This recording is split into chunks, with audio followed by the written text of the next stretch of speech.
Welcome to Hort Culture, where a group of extension professionals and plant people talk about the business, production, and joy of planting seeds and helping them grow.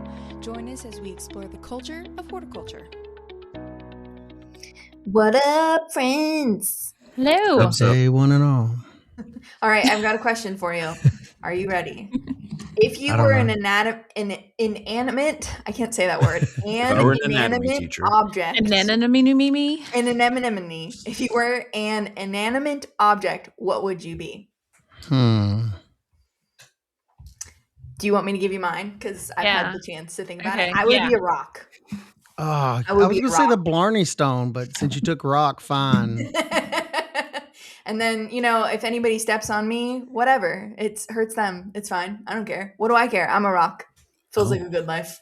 Wow. What kind of rock are you? Yeah. Huh? You like What kind igneous of or rock are you sedimentary? Or The what? kind that you find in your shoe. Like small, God. so small. Ah. So you can travel. Teeny You're a tiny. stone. Yeah, You're a traveling rock. I'm traveling rock. More like a Just pebble. Launching then. up in your tires so that every time it spins, you hear a clicking sound. I instantly went to a kid's book that we love called Ricky the Rock, who couldn't roll. So, You're in books about rock and roll. I mean, people like a rock, right? Rock collections. they do. Well, then you got to think would you you could be like a gemstone. Yeah. A righteous one. A righteous gemstone. A righteous, yes. Brett, what would you be? I think I would be a knife. That's a very Alexis answer, in my opinion. We're waiting for this to be expounded I think upon. it's a highly adaptable and usable tool, but does require some maintenance in order to be functioning properly. Nothing too exciting, but also, if you need it, and you have it there, it's pretty cool. So reason that's always in a survival kit. That's the reason I'm packaged inside of a survival kit. I'm just out there causing problems with your survival. A rock. Yeah. I mean, Charlie Brown's like, I got a rock. Unless I'm a rock that, there's a cave inside that. So, then I'm providing shelter. So it's a win-win. Ray, what would you be? Oh man, this is a tough one. I don't think about it too hard. I think Ray could be a really nice vase.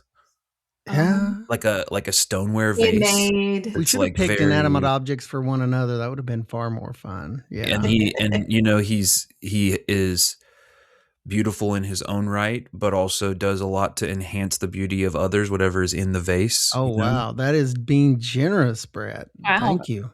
I think you could play the lead or the wingman very, very effectively.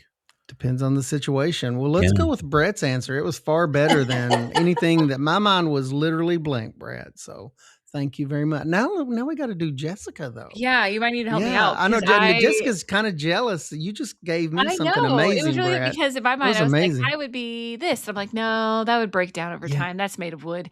Petrified wood. I would be, and then I have my mind. Because everything breaks down over time. Yeah. Right. I was almost. All tattoos are temporary, Mom. Because tractors in my life are, I don't know, maybe be a tractor. I don't know. The kids play tractors constantly. I hear that word 5 million times a day. All the people in your life love tractors. Right. So that makes sense. And they can be passed down through generations. Oh, and their value increases over time. Yeah, it gets better. They get better with age in a way. Right. Yeah. I don't know. I was thinking like an old square body pickup, because it's like classic. People who know what they're doing, know what they're looking at, are huge fans. Doesn't go out of style, dependable. Yeah, that's what I was. And if you're mean to her, she'll run you over. So perfect. Yeah. Perfect. Sounds perfect. I love it. But now you need to do Alexis. What a question. Yeah. Oh man, Alexis gave us hers, but we need to know what Alexis is. You don't have to. It's okay. I'm fine. Dang it! Dang it! Okay. I think she chose herself. I think that would be the most Alexis thing. Would be her choosing her own destiny. You're probably right. You're probably right. Self-determination. Well, anyways, thank you for indulging us, those of you out there who are like, I thought this was like a plant podcast. It is, but Eventually. it's also a random question and snacks podcast if you're new here. But today we are going to talk about something hopefully timely if you're listening in the, I guess it's early summer now, timeline. Mid-June. Yeah. Ugh, gross to say. I'm waiting for the heat to kick in. I'm not ready. I'm not acclimated.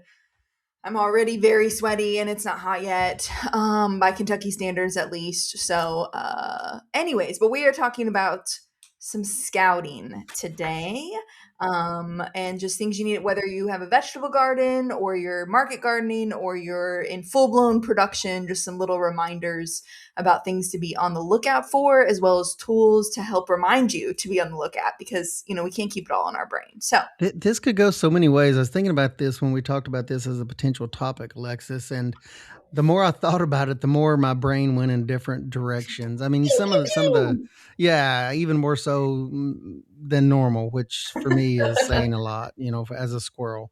But yeah, there's a lot we could talk about here for monitoring. In mid-June, it's, everybody's switched over about to from be that. go time. Yeah, it is go time. Things are growing. Hopefully the moisture's still there. Plants are getting bigger, which leads to a lot of additional monitoring needs. As as far as kicking the conversation off with some basic concept, one of the biggies for me that necessitates sort of this monitoring is plants are getting bigger. They're shading. I'll pick on tomatoes. They're one that gets blights and leaf spots and things, bacteria and fungal. But plants are getting bigger. They're shading themselves, and that's a good disease environment. So as a baseline part of the discussion, when I'm working with people that come into the office and we're talking about monitoring plants, this time of year, I don't know how you guys do it or recommend it, but at least twice a week. If you're a commercial producer, as far as in fields looking for insects and diseases this time of year, probably as a good baseline starting point of your eyes on, things going on, not just around the edges of the field, which you'll see some insect problems there first, but also in the middle of the field. We talk about W patterns and V patterns of walking, larger commercial fields. But I usually start, conversations like that mid-June, like we're in now, mid to late June. So, well, I think before, like, even just, I think everybody who likes plants at some point likes to go out and just walk among them and take a look at things. And I think one of the things, even as just a precursor to the actual targeted specific scouting, is like, as you're walking around, paying attention to a few things here and there and just noticing things. It's something that I'm not, this is not anything groundbreaking, but like when I walk around with people who really know plants and know what they're doing, they'll see things and they'll notice things just from the accrued amount of time that they've spent. And it's something as simple as like, you see how this plant, the color of the leaves is just slightly different from the other ones? Well, that might be an indicator that there's a problem. Or see how these leaves are starting to droop a little bit and there's, kind of some wilting effect going on here? Well, that might be a sign of something. Or why is this one so much shorter or taller? It's like, just on its face, it's like noticing differences and a little more structure to your wandering around time amongst your plants. Yeah, that comparative analysis is like the backbone of when we're talking about crops with a lot of the same plant in an area. That does this plant look like this plant? That's like the backbone of just observation. Exclude the bully and then make fun of it. Yeah, exclude the one with difference, be a bully, make fun of it. Give them a hard time. I always tell people you don't have to know what you're looking for. You're just looking for something that's didn't look like it either did before. If you have one plant, right? Because sometimes you can't. If you're a home gardener, you might only have one tomato plant or one of a house plant or whatever it is. But in a larger scenario, it's a little bit easier. But you're looking for either it looks different than the last time you saw it, or it looks different from its neighbor that is the same variety. Yep, and you don't have to know anything else other than there's something different about it. And then you'd bring it to an expert. You bring it to your county agent, say, this one is different. And you let them, kind of walk you through other things to look for. Yeah. Just know you're normal, right? Like what? Know you're normal. Know you're normal. And then if anything starts to yellow or start to, change color, and a lot of it, sometimes it does seem like it happens overnight, right? But if you're out there checking every day, my mind, I mean, I go to disease as well, but I instantly go to insects, right? About how you should scout for them because those guys really like to hide on the undersides of leaves. That's where they like to lay a lot of their eggs. That's where they're going to start off at. Or like Ray kind of mentioned already, around the outside of the fields, we'll start to see them out there at first because a lot of times our insects are on a lot of our weeds that we have around our garden areas. They like those are like their host plants, what they want to be on at first. And so then when they deplete that source, then we have planted a nice resource for them Sweet to hop bugs and over on. spots, all of those guys. Thank you guys. Now I have a nice place to go and feed. So in broad strokes, Jessica, you're mentioning insects. Ray's mentioned disease. I think some of the other things that you might be looking for or thinking about is plant nutrients and whether they're getting nutrients, and then water. And I guess you could say sun. In some cases, things might be getting too hot for them or whatever. It might be time to pull them out, but environmental stuff too. And so that was kind of what I was hoping to learn from y'all. It's just kind of the approaches to those different things. And maybe start. I think one thing I've always struggled with is knowing when to water versus not water. And it rained, recently. Does that mean I don't have to water for 1 week, 1 month, 1 year? What's the deal with that? That's really just a tricky one, especially those that are newer to plasticulture, mounded hill covered in plastic kind of production system. If you're new to that, it can be a little bit tricky. And if you're new to a field, it can be tricky even for experienced growers. But definitely, if you do the field test, if you just take your hand and feel the soil 4 to 6 inches deep, that's one thing. Does that mean you're like, how are you doing that? Like sticking your finger in it? Which is kind of subjective. And I love the comment you made a long time ago, Brett, a couple of seasons ago with Alexis, when you really questioned her. You're like, what does that mean? What does that feel like? What is wet for houseplant media? Yeah, we had this whole discussion. Well, there is a lot of subjectivity to that. That's why we have devices like tensiometers and watermark sensors and things like that. We do have devices that will very accurately, as long as they're maintained, measure different aspects of soil moisture availability. But there is, you have to have some method of gauging that. You just can't go out there and set your irrigation and just let it go, because you have to pay attention to the environment, natural rainfall. Now, even with me saying that, and Jessica, I know you can appreciate this, if you're irrigating, it seems crazy, but if you're fertigating, running your fertilizer through the lines, you may have to irrigate even if the ground's wet. It's kind of weird. Right. So there are some fringe cases there, but Brett, that's a good point. You have to have some way of getting a handle on what moisture is available for the crop that you're growing.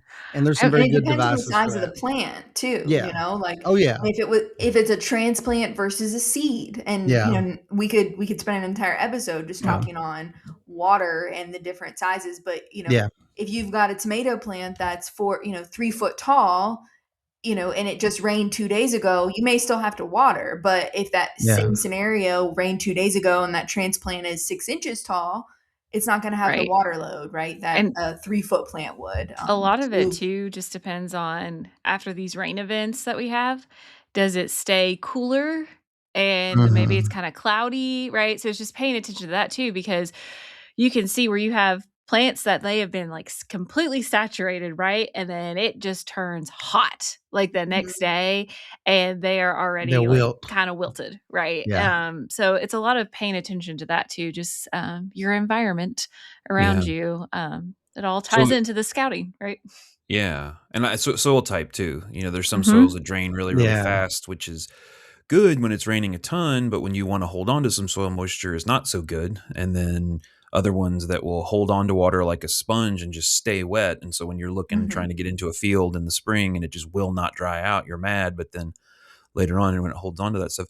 So I think kind of what I'm hearing from you all is that the more that we can evaluate the actual soil moisture conditions directly, the better. And so I have used a couple of different things in the home gardening sphere, and they work okay. I think they work as a part of a data triangulation process where you take multiple points of information and know when it rained, know when last I irrigated, maybe use the tool, maybe use your finger to, feel around that. But I've used these ones. They look like a long meat thermometer kind of, and you can take and push them in and take an instant read. A couple years ago, the UK extension was in the horticulture specifically was really pushing tensiometers, which are these. What do they look like? They kind of look like a pipe Like a with a gauge on it that has a tip, a little perfect like tip that looks like almost like ceramic-y, It is and you soak ceramic. it in water, and then you take and make a hole and you jam it down in the soil, It's like and the then gold standard is the tensiometers. That's what you're going to most commonly find. Yeah. And what it does is it actually, like, once it seals up, as things dry out, it like pulls the water out of the tensiometer, which creates pressure, which translates to a little gauge that shows. So you can buy these. They're between 80 and $150, I think, for the decent ones. The ones that I was talking about that look like the meat thermometer are significantly cheaper, like 10 to 15 and up from there.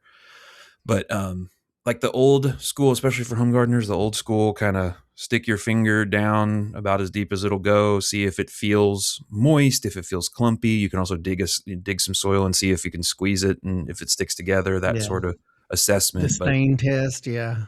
I think I have a theory that people fall into either the category of overwaterers or underwaterers, and it tells me everything I need to know about your whole personality. So don't ever let me know what you are.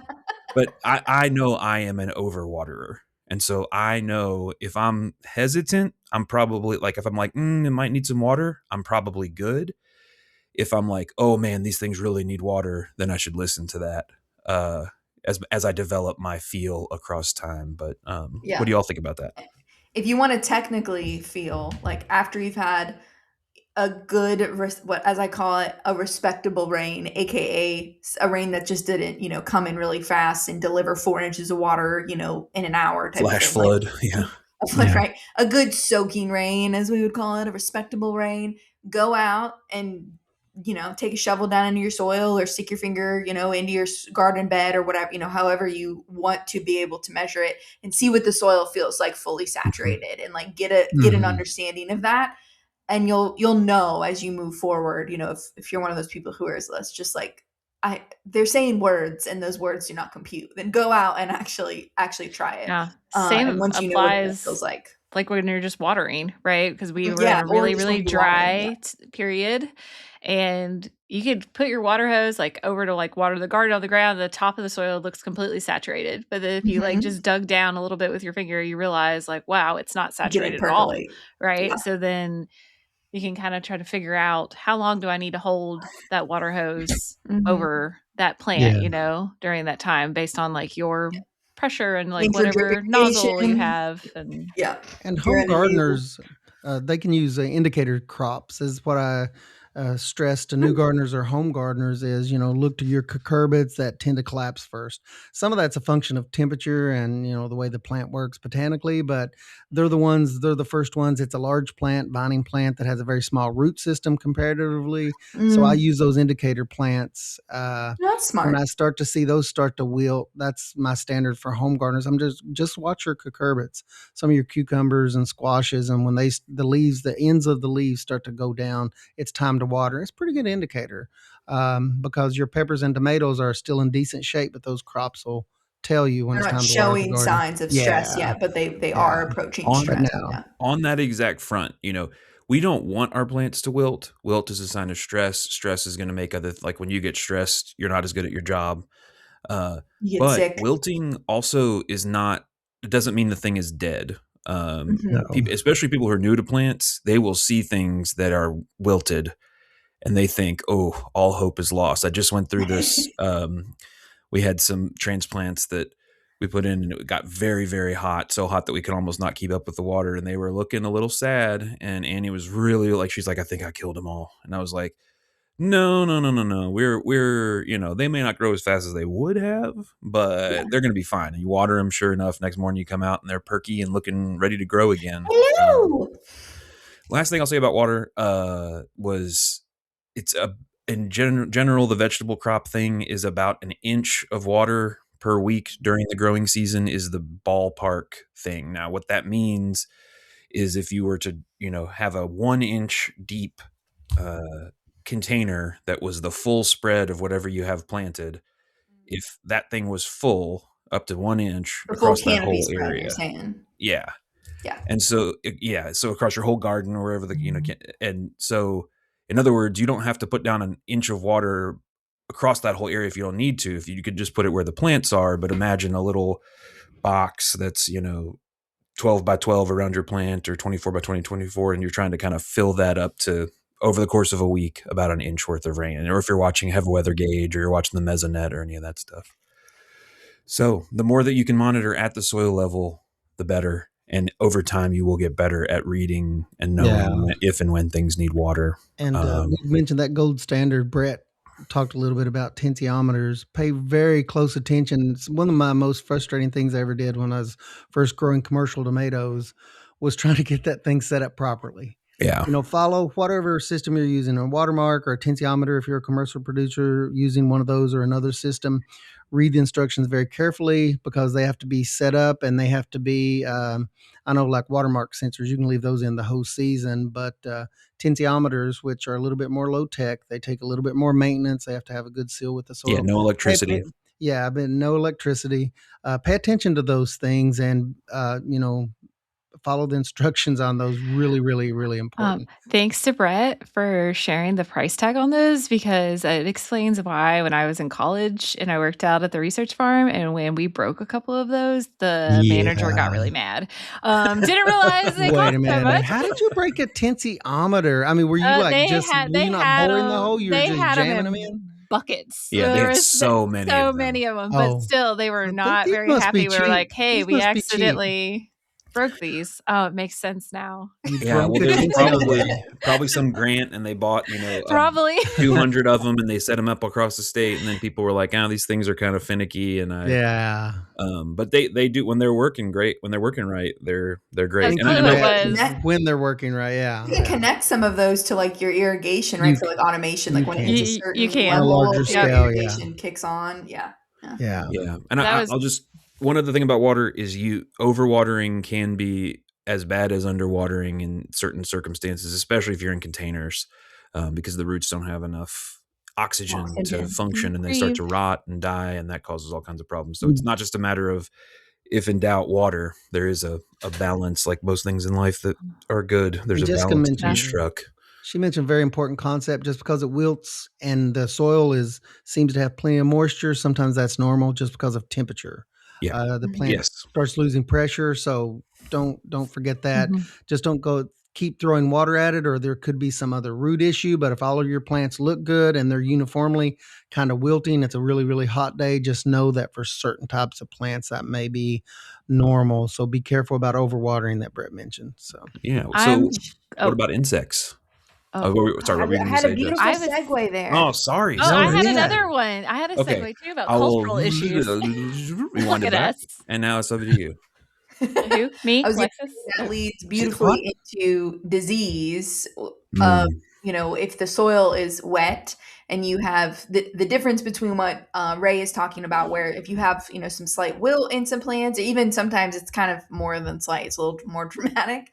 And the ground is wet, but it's uniform. So, 90% of your planting is all doing the same thing. Then you don't need to worry about that. That's like an environmental issue. The plants will come back once the heat goes down. But if you're seeing a couple plants, one plant, maybe 2 or 3 all in the same area doing this, and the rest of the planting looks healthy, that could be a sign of root rot problems. It could be a sign of a couple of different things, like nematode issues on the roots. It could also, but more likely it's a disease. And so you've got Pythium or some sort of what we call water molds affecting the root system. And then those roots aren't able to take up water. They just don't exist anymore. So you got to sacrifice one of those plants sometimes, pull it up and look at the roots and see, number one, are there any? There probably should be. Do you see really big nodule looking things in the roots? Are they looking, we say they kind of slough off, like you touch them and they black and slimy.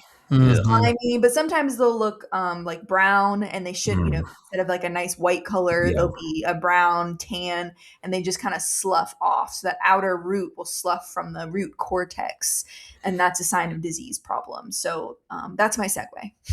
But if you pull it up and the roots look good, you just killed it anyway. So good job. Yeah, You can replant it. death by extraction, replant so it. no big deal. And it's better to rip up one and it Totally. be nothing and you feel better. And then Right. you missed it and you should have been treating or something like that. So Well, I think it's also if you're gonna grow this stuff in the future, learning about it, you don't have to. There's no pressure to produce a perfect garden year one. And if you're having some problems, pull it up, take a look, see it, learn something from the process rather than just sort of watching it decline and not knowing what happens. That's a huge keystone of scouting is thresholds. And that applies to diseases and insects, especially insects, but it also applies to diseases.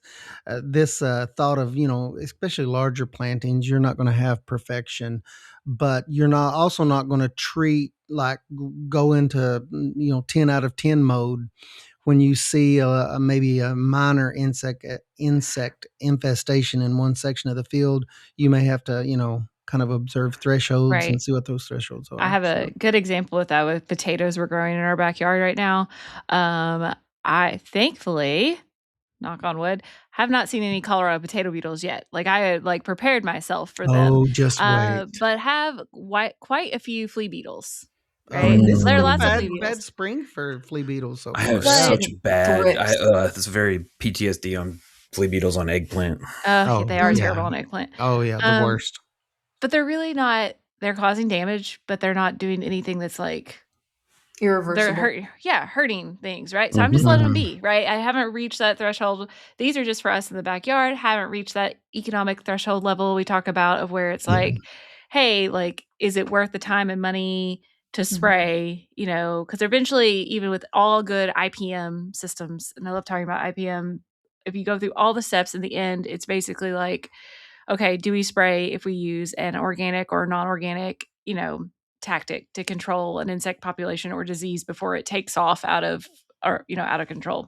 So IPM is integrated pest management for those who it's the newer more, and there's some people who say that we should go beyond that even, but this newer approach that's not just kill baby kill. Right. We're going to do a lot of other things first before we kill things. Yeah. But however, on the other end of this, if I start to see some Colorado potato beetle eggs, and I start to see maybe a few larvae, and maybe if they're all on one plant, and I might think to myself, oh, I'll just squish these right on this one plant, but knowing they're probably on all the plants if I find them on one, because that's just how that insect operates. That's one I'm definitely going to just go ahead and start. Okay, if I see them on more than 2 plants, I need to take action. Right. Yeah. So that's not a coincidence at that point, right? Exactly. It's a pattern. And so let's say in this example, you're not Jessica Besson, entomologist and plant wizard extraordinaire. Oh, thank you. You find the Colorado potato beetles, you identify what they are. That's so important. What steps would you, or maybe starting with identification, what steps would you take from there? How would you find what you needed to do to take care of them? First thing, I would make sure to get it properly identified, because sometimes I have an example of just last week. Somebody told me that Alexis knows this because I told her ladybugs were eating their tomato plants. And I was like, there's no way.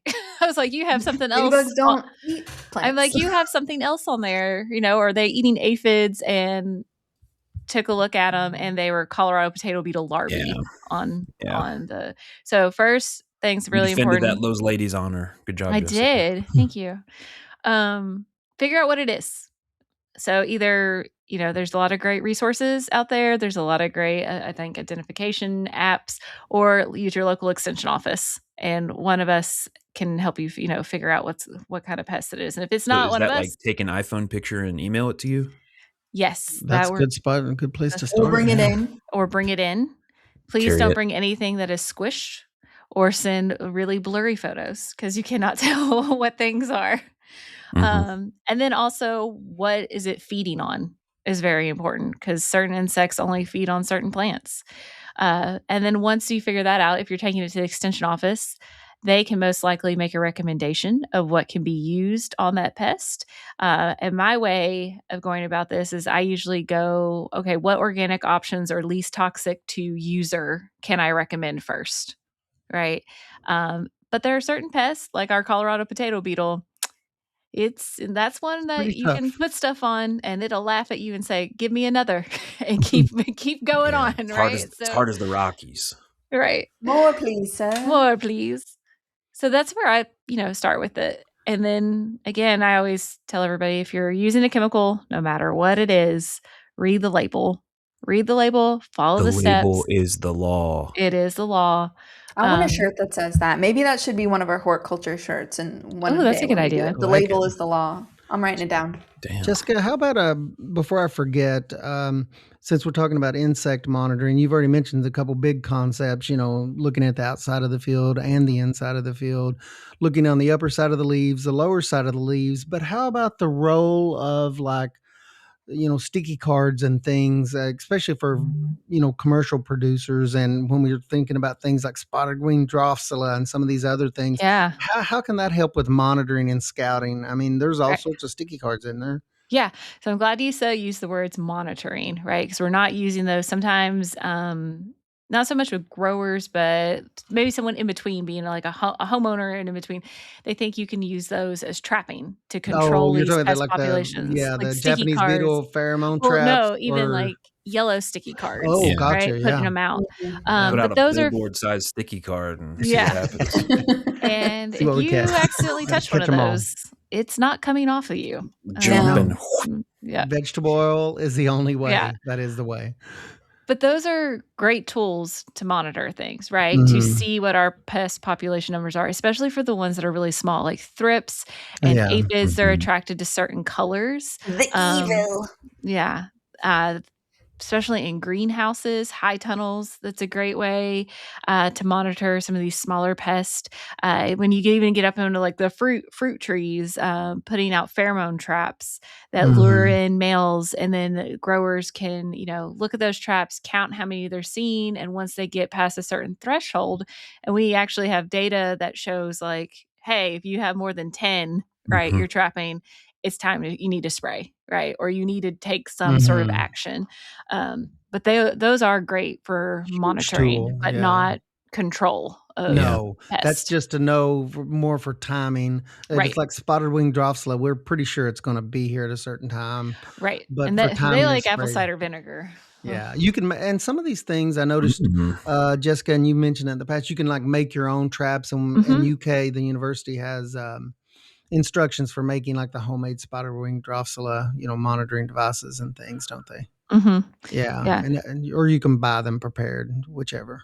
Something else that I would say, it's a little bit on the front end, or it's a little bit the opposite end of the spectrum from what Jessica's been talking about, kind of like monitoring what's there and keeping your eye on it. The other piece of it is, I like to think of myself as a pretty unique individual guy. Like my life experience has never happened to anyone before, and if there's going to be the thing is, when you're gardening with a plant, the things that are going to get at it are, with the exception of some novel pests that come in, for the most part, they're the exact same things that were going to get at your grandma's tomato plants back when she was growing them.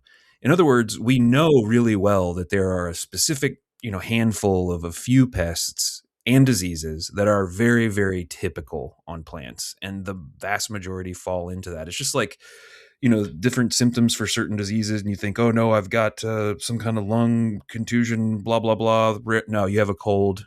You've been coughing a lot. Your throat and lungs are sore. That's what's happening. So a lot of times it's like, if you don't know, if you haven't, and I didn't, so I had to do some background homework on this. If you don't know that aphids can be a typical problem on tomatoes, Mhm. especially in a high tunnel, then you wouldn't even know to look for those things. And to know that if you're looking for those, you're looking for this, you can look for this sticky residue stuff that they call honeydew. That's a sign that they've been feeding.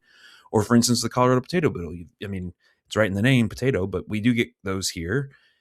And now to look on the underside of those leaves, because I think when it's like, when you're first starting with scouting, it's kind of overwhelming, because it's like there are an infinite number of diseases and pests that could be on this, and it's my job to find them and see what they are. But in reality, you're your list of things that are probably on there is relatively short, and the more that you Yeah, know what the signs are absolutely. you can be looking for per crop. And that's another thing too, if you're not aware of that, that different insects and diseases affect different crops. There's things that I'm not even paying any attention to on a pepper plant that I'm looking closely for on a cucumber plant, and vice versa. And so those are a couple things just from the beginner who had to get up to speed side of things. Is like, it's not an infinite world of information out there. There's actually a narrow set of things you can focus on.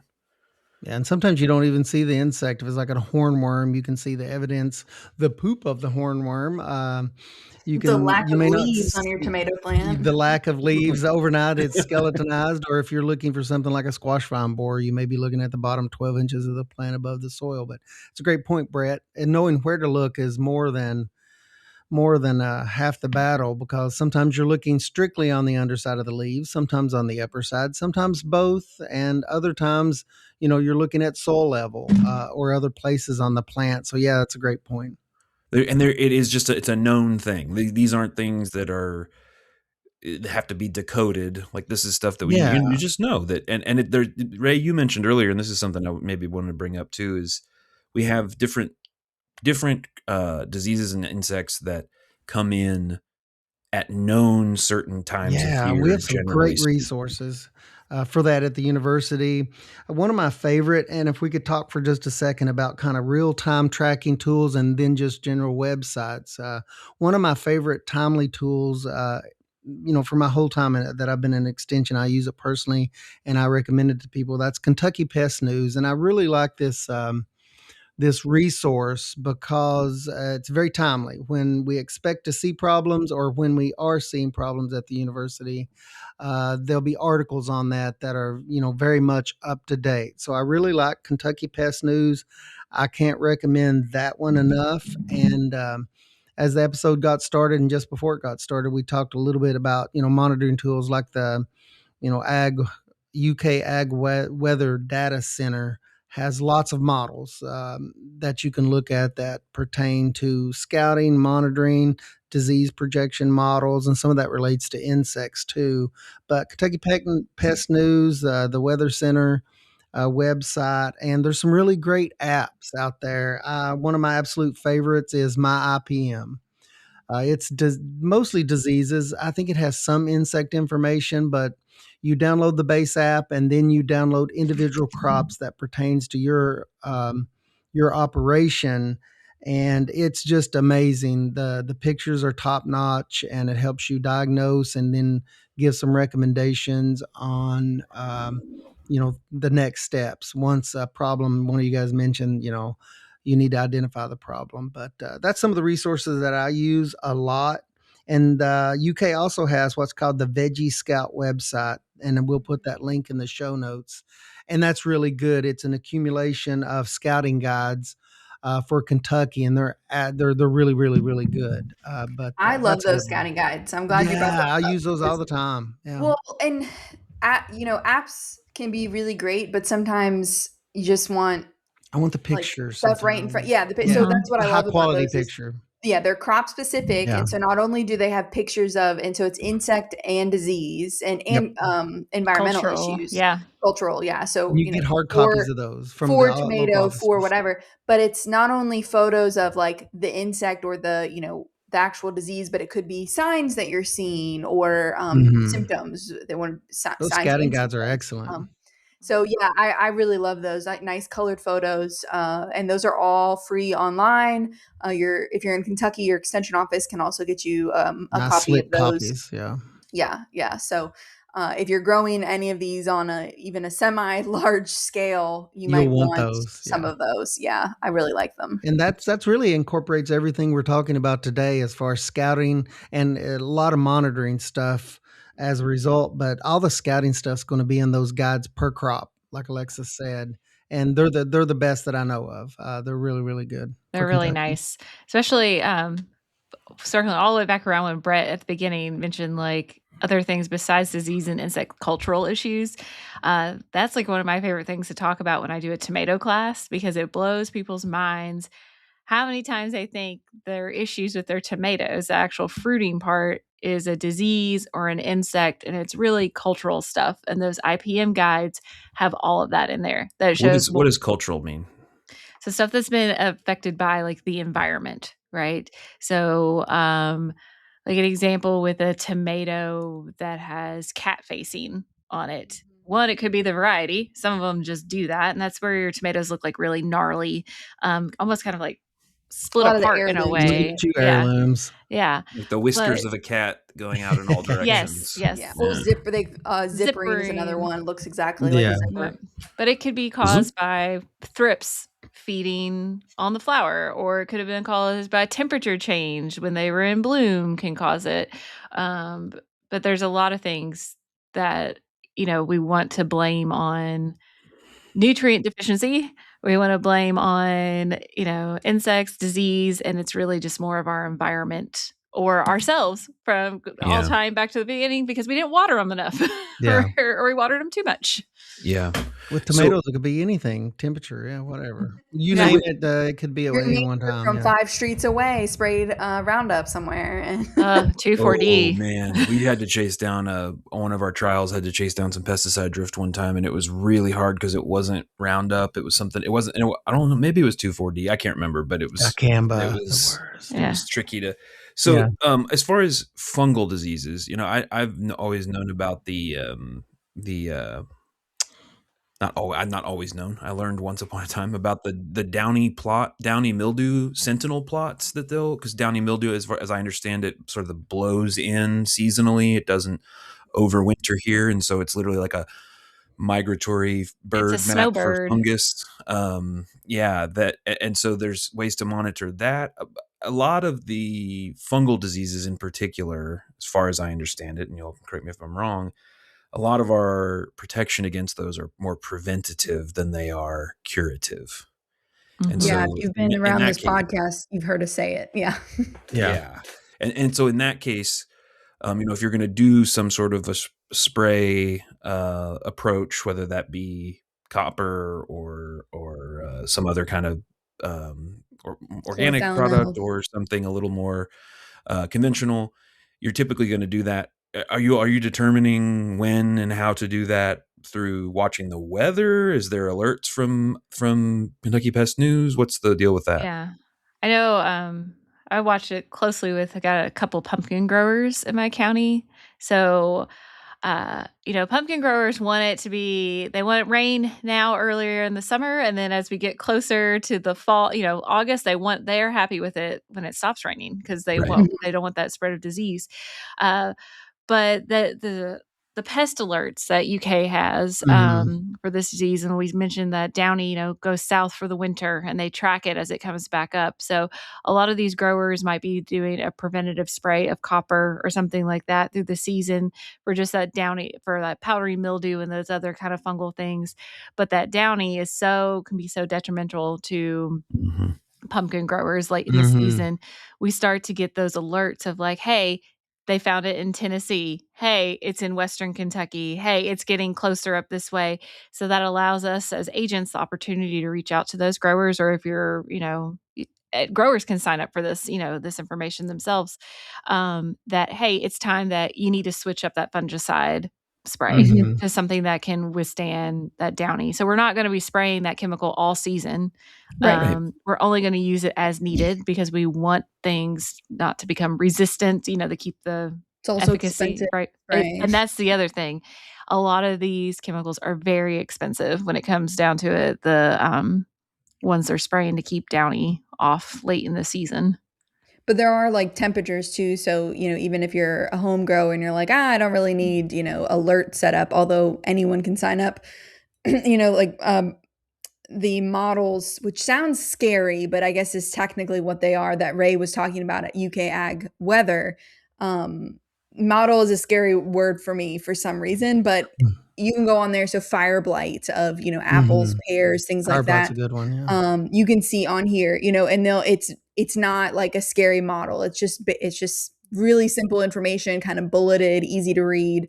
And they'll say you can put in your date, and in Kentucky you can put in your county and your date, and it actually pulls weather information from the past 4 days Really or so, good. and it says, hey, your environment is good for, disease spread and infection. So you need to be spraying. You're at high And so risk. that You're can in a be, high risk environment. you're in high risk situation. environment, right? Because for disease, we need the actual, disease to be present. We also need the proper environment, and we need the proper host. And so, you can have fire blight sitting right there on your plant, on the, on your apple, but if it's, 90 degrees outside, infection can occur. So, Yeah. that way you're not spraying for no reason. So there are those quote unquote models. I know that's what it technically is, Ray, but it just for some reason sounds intimidating. And It it's sounds like it's really heavily data driven, which it is. Yeah, it sounds like I'm like coding my MySpace Yeah. again or something. Like, Yeah, dancing this is bears everywhere. Yeah, but no, it's very approachable, and like Alexa said, it's totally customizable locally, which I love. Down to your zip code, down to your county. It's all a lot of that is mesonet driven, which is to say very local.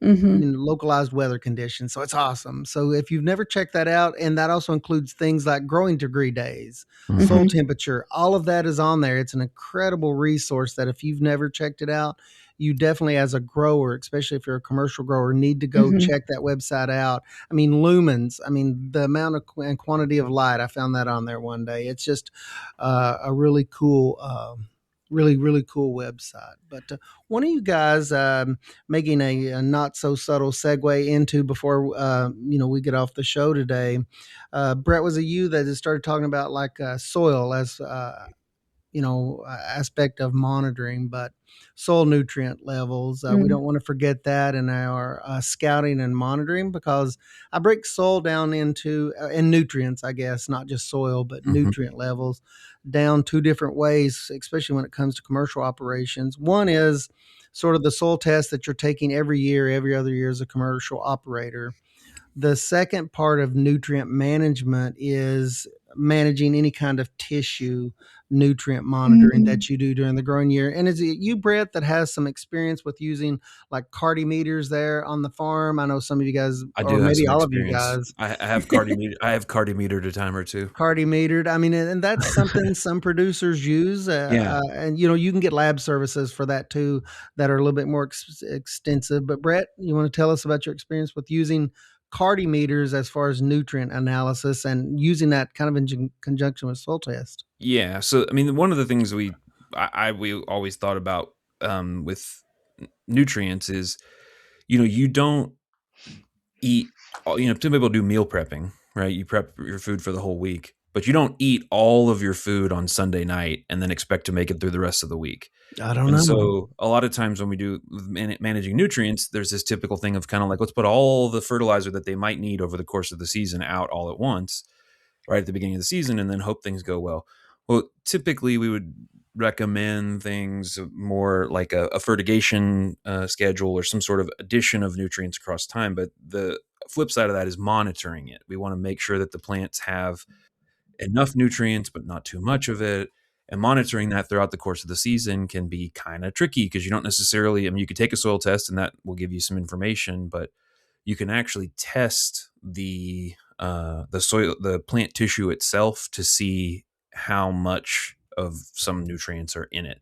The other reason this is important, and I'll talk about the cardimeter in a second, but the reason this is important is that some diseases and insects kind of look like these abiotic issues, these nutrient issues. Yeah. A nutrient deficiency can look like early powdery mildew, or it can look like a zinc deficiency, can look like whatever. So that's one of the cool things about that IPM guide, is that there's several pictures in there where they have like, this is the actual disease, and right next to it is a picture of this is what a nutrient deficiency looks like in this plant. And you can tell there's subtle differences, but if you only saw one of them, you would maybe get them confused. And so that's where talking to the extension office and kind of having a team and a set of information to be able to go off of is good. But the cardimeter is pretty simple. You pull a specific part of the plant off. It's a petiole, and I think it's on the most mature leaves. It's been a while since I did it, but you can pull that off, and then you can crush it like in a garlic press or something like that, and you create this sap, this leaf petiole sap. And you have this little machine that you feed it into, and it can give you a reading. The better the machine you get and the better you are at the process, the more accurate your readings are going to be. But it's a way to do some instant testing in the field to see if you need to push a little more nitrogen, or if you need to make some adjustments to your plan. But in general, I think thinking about your nutrient management plan ahead of time, and having some fertigation is another one of those words that kind of sounds scary, but it's literally just mixing fertilizer into your irrigation water in some way. And there are DIY versions of that. There are expensive injector versions of that, and everything in between.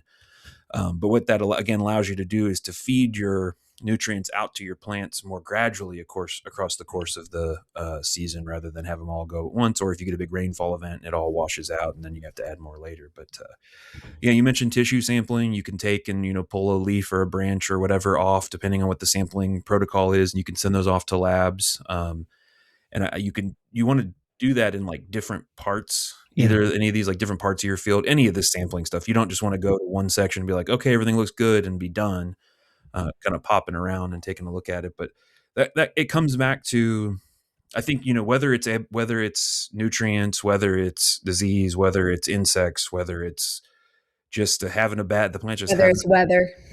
yeah. A lot of it comes back to that initial, like, just acknowledging that there is a difference that could be a problem, and then putting yourself in a position to know what maybe the common problems are, and how to identify them, or how to ask someone who can help you identify them. I think that's the real, it's like not very sexy, but to me, maintenance of a crop is what takes people from like casual gardener to like slightly Oh less, yeah. you You're know. gonna get excited over this one, Brett, and it's my number one thing I tell people is keep records. And if you're a data nerd and you love tables, you can put that information into Excel, or the data cruncher of your choice. But the main thing is keep records of. One of you guys mentioned, these things. A lot of these pests and diseases happen at sort of semi-regular cycles during the year, and you'll start to notice those patterns. And that's really going to help you when you notice, an insect problem here, a disease problem there, or a dip in your calcium in a certain crop here, or a nutrient. But keep notes on all of these things, and that includes the weather. Now, the weather, you can look up historical weather, from year to year on, like UK Ag Weather Site or whatever. But the more information you keep locally on what you're observing, what you're seeing, and at what time you're seeing that, the better. Yeah. I think, you mentioned two times a week for like official scouting, like if you sort of have a management plan and you've got a bunch of other things to do. But if you have a garden, or even just a, really large garden, the more that you can spend time with those plants, even like every day or multiple times a day, and it can be fun. You could just be walking around, looking at them, watching the bees, whatever. It's amazing how much more attuned your eyes and your fingers and will become, as far as seeing those.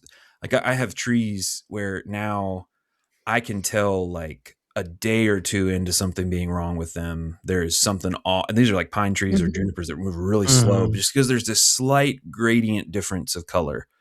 And I'm like, oh, I need to keep an eye on that, or I need to whatever. And I never would have had that before. It's literally just from spending out time out there, Yeah. hanging with them and observing them. And people, animals, the same way. Kind of, you just get to know them. And it's pretty fun. If it makes you feel like a magician, because other people don't have that. And like, how could you even tell that there was, like, well, I find that new producers are It's hyper kind of vigilant magic. with all of this stuff. They observe everything. They may not have the overview, but especially if someone's a newer, or they're a leveling up producer going to the next level, they'll notice physiological leaf row on tomato, or something that like maybe nobody would notice, but it's kind of cool to see when people are like hyper vigilant. They notice everything, and their eyes are just seeing things they're not used to seeing. It's pretty cool when you're vigilant like that, and you're just kind of being a good observer.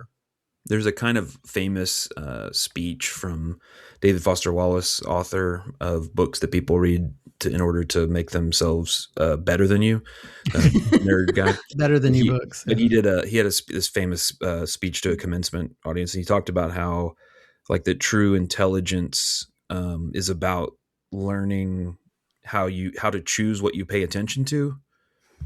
And that there's so many things in our world that you can choose to pay attention to. And I think that's the case with this too, where you just know, you start to know what to pay attention to and what to not Yeah. pay attention to. And in that not to pay attention to, you lose that, like you let go of that choice paralysis overwhelming, and you're just focused and a little more calm, as opposed to trying to take everything in all at once. And the world becomes a little more legible, a little more calm. And so, yeah, that's the enhancing your skills with plants and paying attention to them. I think it's really rewarding, in addition to being good for growing Do it. a garden. Yeah. It's fun. Trust us. Would we steer you wrong? No, Of course join not. us, True Leaves. Join us, True Leaves. Yeah. Well, if you are True Leaves who are on Instagram, you can follow us at Hort Culture Podcast. See some of the posts we've got up there. You can also message us on there if you are so inclined to say anything. You can also say, if you want to know, if you've got questions, you can shoot us an email. You can find that in the show notes. You can also tell us how much you love this episode by giving us 5 stars and telling us how great it was, or any episodes that you would like to hear. We're always looking for ideas, and we want to do stuff that you actually want to listen to, because this is just coming up out of our weird brains, and you never know which direction that's going to go. So feel free All to always directions. reach out if you've got questions, comments, thoughts. We'd love to hear from you, but we hope that you had a good time today. You got some garden stuff done. You're going to go pet all your plants outside, and we hope that you'll join us next time. Have a great one.